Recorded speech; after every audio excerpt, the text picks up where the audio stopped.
हमारे इस चैनल मैथिली गंगा को लाल बटन दबाकर सब्सक्राइब करें व घंटी के निशान का बटन दबाएं ताकि सभी नए वीडियो आप तक तुरंत पहुंचे बिल्कुल मुफ्त।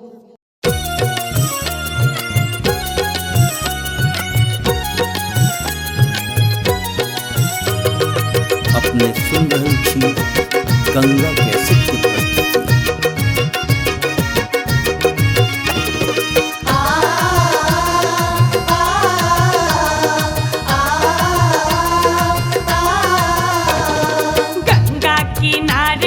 ठाढ़ भेल फूल दो दे मलिनिया। गंगा किनार गौरी ठाढ़ भेल फूल दो दे मलिनिया। दो दे मलिनिया के दो दे मलिनिया, दो दे मलिनिया के दो दे मलिनिया। गंगा किनार गौरी ठाढ़ भेल फूल दो दे मलिनिया। गंगा किनार गौरी ठाढ़ भेल फूल दो दे मलिनिया।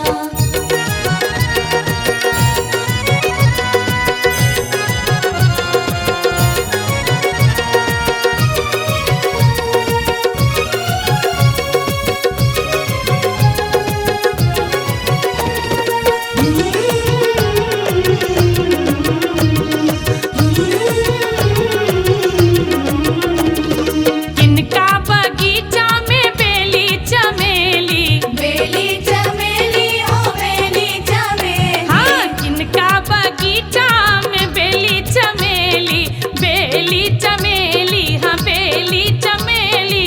किनका बगीचा गुलाब गे फूल दो दे मलिनिया। गंगा किनार गौरी ठाढ़ भेल फूल दो दे मलिनिया। गंगा किनार गौरी ठाढ़ भेल फूल दो दे मलिनिया।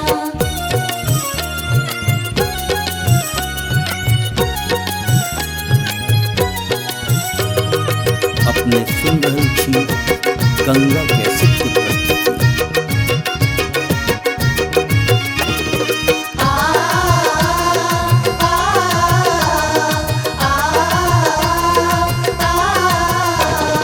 शिवजी बगीचा में बेली चमेली, शिवजी बगीचा में बेली चमेली। हाँ शिवजी बगीचा में बेली चमेली, बेली चमेली, हाँ बेली चमेली।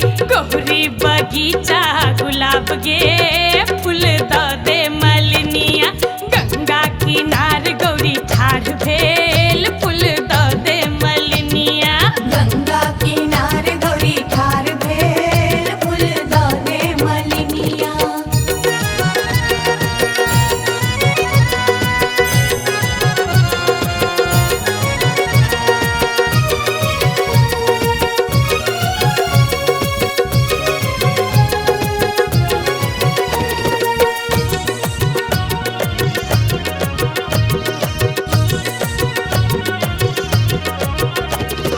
किनका चढ़ायब बेली चमेली, किनका चढ़ायब बेली चमेली। हाँ किनका चढ़ायब बेली चमेली, बेली चमेली, हाँ बेली चमेली। किनका चढ़ायब गुलाब गे फूल दो दे मलिनिया।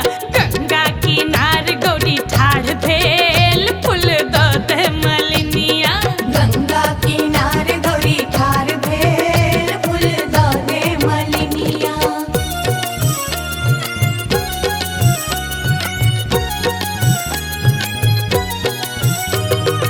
अपने सुन रही थी गंगा कैसे उत्पत्ति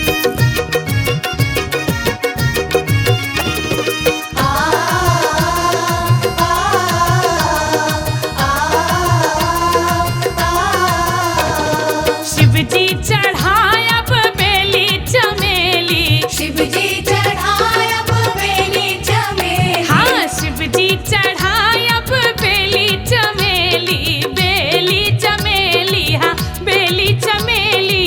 गौरी चढ़ायब गुलाब गे फूल दो दे मलिनिया। गंगा किनार गौरी ठाढ़ भेल फूल दो दे मलिनिया। गंगा किनार गौरी ठाढ़ भेल फूल दो दे मलिनिया। गंगा